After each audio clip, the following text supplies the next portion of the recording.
Hi everyone. So in previous lecture we studied about types of cancer. So आज हम cancer के 3 main type study करेंगे. First is sarcomas. Sarcomas जो type है ये effect करता है मीजोडर्म के जो टिश्यू है, that is connective tissue.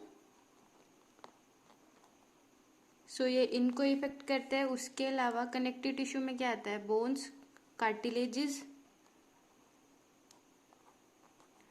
Tendons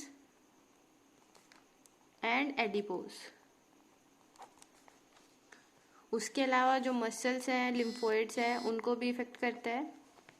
उसके बाद आता है कार्सिनोमास. सो सार्कोमास के फर्स्टली टाइप्स हैं, डिवाइड किया हुआ है इसको, दैट इज लिम्फोमास, जिसमें लिम्फेटिक टिश्यू को ये इफेक्ट करता है.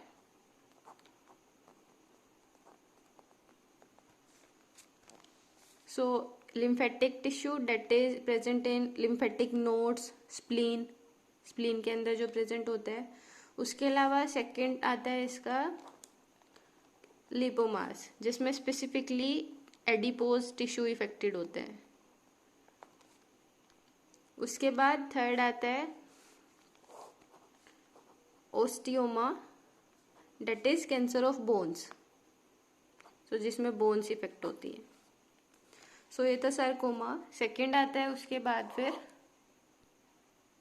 कार्सिनोमास. कार्सिनोमा इफेक्ट करता है एपिथेलियल और ग्लैंडुलर टिश्यू को. First is epithelial, second is glandular tissue.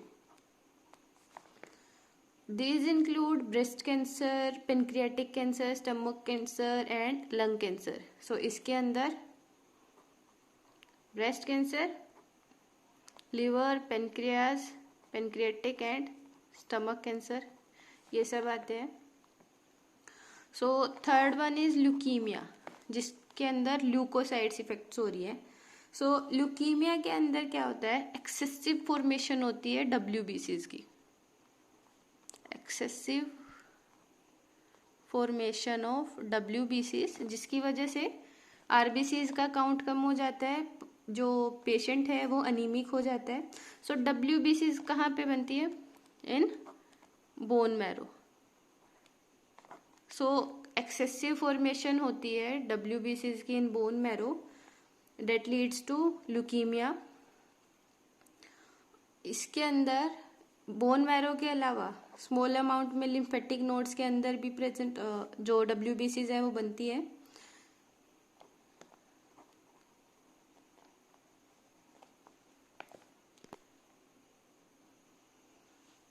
सो उसके बाद 3 मेजर टाइप्स थे ये कैंसर के. उसके बाद आता है सिम्टम्स. क्या है possible symptoms of cancer? Specifically क्या होता है कि जो डिसीज है उसके कुछ सिम्टम्स ऐसे होते हैं जो पर्टिकुलरली बहुत सारी डिसीजेज में सेम होता है, लाइक ब्लड अनीमिक हो जाता है पेशेंट, वेट लूज हो जाता है, एपेटाइट, भूख कम लगती है, ये सब. सो बॉडी के ऊपर कोई भी वाउंड, कोई भी जख्म जो हील नहीं होता, मतलब वो नॉर्मल टाइम पे हील नहीं होता, that is one of the possible symptom of cancer. उसके अलावा होता है एक लंप और हार्ड टिश्यू बन जाता है, that is kind of tumour. So body पे एक लंप और we can say hard tissue form होता है. उसके अलावा अगर थ्रोट का कैंसर है, गले का कैंसर है, तो स्वेलोइंग में, निगलने में प्रॉब्लम होती है, indigestion, difficulty in swallowing, so difficulty in swallowing. उसके अलावा ब्लीडिंग होती है, बॉडी की कोई भी ओपनिंग होती है पर्टिकुलरली तो उससे ब्लीडिंग होती है. और बॉडी के ऊपर प्रोग्रेसिव चेंज होता है, मतलब स्पीडली चेंज होता है, कोई भी वाट और मोल प्रेजेंट होता है, जनरल लैंग्वेज में हम बोलते हैं मस्सा. सो उसके अंदर प्रोग्रेसिव चेंजेस आते हैं. कफ और होर्सनेस, ये भी सिम्टम है. और उसके अलावा जो गला है, थ्रोट है, उसमें स्वेलिंग हो जाती है या फिर वो सोर थ्रोट हो जाता है, ठीक है, विच डजेंट हील ईजली, जो ईजली हील नहीं होता, ये भी पॉसिबल सिम्टम है। उसके अलावा जो सेम से सिम्टम आते हैं कि अनएक्सप्लेन्ड ब्लड वेट लॉस हो रहा है, मतलब कोई भी एक्सप्लेनेशन नहीं है कि क्यों हो रहा है वेट लॉस। अनएक्सप्लेन्ड फीवर हो रहा है, थोड़ा सा फीवर रहता है, लो ग्रेड फीवर रहता है। उसके अलावा अनएक्सप्लेन्ड रिडक्शन और लॉस ऑफ एपेटाइट, भूख कम लगती है। ठीक है, so these were the possible symptoms of cancer. उसके बाद आता है कॉजेज ऑफ कैंसर। आज तक एक पर्टिकुलर रीजन का पता नहीं चला है कि क्या पर्टिकुलर रीजन है जिसकी वजह से जो अनकंट्रोल्ड ग्रोथ है, पर कुछ ऐसे चीजें हैं जो इनहेंस कर देती है, मतलब कि उसकी स्पीड को इनहेंस कर देती है, कैंसर की ग्रोथ को इंक्रीज कर देती है, जो रिस्पॉन्सिबल होती है। So first is constant irritation, sorry. So constant irritation होती है किसी भी टिश्यू के अंदर, कॉन्स्टेंटली हम टोबैको च्यूइंग की वजह से या पान की वजह से, या फिर एक होता है कांस्टेंट हीट, किसी टिश्यू के लिए कांस्टेंट हीट उसके संपर्क में आ रही है। सो कांस्टेंट हीट कैसे किसी टिश्यू के कांटेक्ट में आती है, उसका एग्जांपल है कश्मीरी। जो कश्मीर में रहते हैं लोग, वहाँ पे ठंड की वजह से, तो उनमें क्या होता है कि abdominal cancer, abdominal skin cancer के चांसेस ज़्यादा होते हैं as compare to other persons. वो इसलिए क्योंकि आपने एक टर्म सुनी होगी कांगड़ी, कांगड़ी बोलते हैं जिसे, और कांगड़ी भी बोल देते हैं। सो ये एक अर्थन पोट होता है, मिट्टी का पोट होता है, जिसे कश्मीरी क्या करते हैं अपने विंटर गाउन के अंदर रखते हैं, जिससे उनके अब्डोमन की जो स्किन है वो कांस्टेंट हीट की वजह से इरिटेट होती है। So that is one of the reasons. उसके अलावा टोबैको च्यूइंग हो गया, heavy smoking. So these reasons effect normal progress of a cell. So हमें पर्टिकुलर कोज नहीं क्लियर है अब तक भी कैसे हो रहा है। सो ट्रीटमेंट ऑफ कैंसर में फर्स्टली, उससे पहले एक टर्म देखते हैं हम, दैट इज कार्सिनोजेनिक एजेंट्स। तो वो एजेंट्स, वो फैक्टर्स जो क्या करते हैं, फेवर करते हैं कैंसर की डेवलपमेंट को, those factors are known as carcinogenic agents और कार्सिनोजेंस।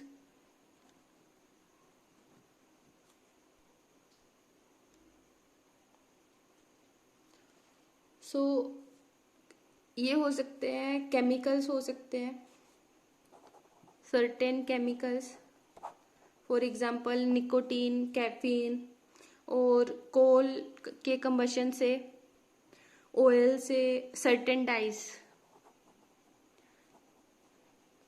जो डाई वर्कर्स होते हैं, क्या होता है उनके अंदर गोल ब्लेडर के चांसेस नॉर्मल पर्सन से ज़्यादा होते हैं। और ऐसे ही एक है जो large intestine, cancer of large intestine, वो स्पेसिफिकली इसलिए होता है क्योंकि डाइट के अंदर एनिमल प्रोटीन ज़्यादा होता है, सीरियल का अमाउंट कम होता है, फाइबर कम होते हैं, प्रोटीन का अमाउंट बहुत ज़्यादा होता है। So that leads to cancer of large intestine. उसके अलावा निकिल हो गया, कई मेटल्स हैं जो as an carcinogenic agent act करती है। Radiations, X rays, gamma rays, UV rays, these rays also enhance cancer progression. For example leukaemia है, जो ल्यूकीमिया में क्या होता है कि जो रेडियोलॉजिस्ट होता है, जो ये एक्स रेज करता है, जो रेडियोलॉजिस्ट होता है, उसके अंदर 10% नहीं 10 टाइम्स ज़्यादा चांसेस होते हैं किसी बाकी डॉक्टर, बाकी फिजिशियन के कंपैरिजन में ल्यूकीमिया होने के। सो एक्स रेज इफेक्ट करती है, डेट लीड्स टू कि जो रेडियोलॉजिस्ट है उसके अंदर ल्यूकीमिया 10 टाइम्स ज़्यादा होता है as compare to another physicians. उसके बाद आता है वायरसेस। वायरसेस कोई स्पेसिफिक वायरस नहीं है जो कैंसर करता है, हाउएवर एनिमल कैंसर्स जो वायरस है, ऐसा पाया गया है कि कई एनिमल जो कैंसर्स हैं वो किसी वायरस के द्वारा इंड्यूस किए गए हैं, मतलब वो एक्टिवेट कर रहे हैं एक तरह से कैंसर कोजिंग जीन्स को। सो सेल्स के अंदर जो कैंसर कोजिंग जीन्स होता है उनके लिए हम टर्म यूज करते हैं ओंकोजीन्स। सो सर्टेन्स वायरस इफेक्ट करते हैं। सो नेक्स्ट लेक्चर में हम देखेंगे कि कौन कौन सी ट्रीटमेंट डेवलप हुई है। That's all for today. Thank you.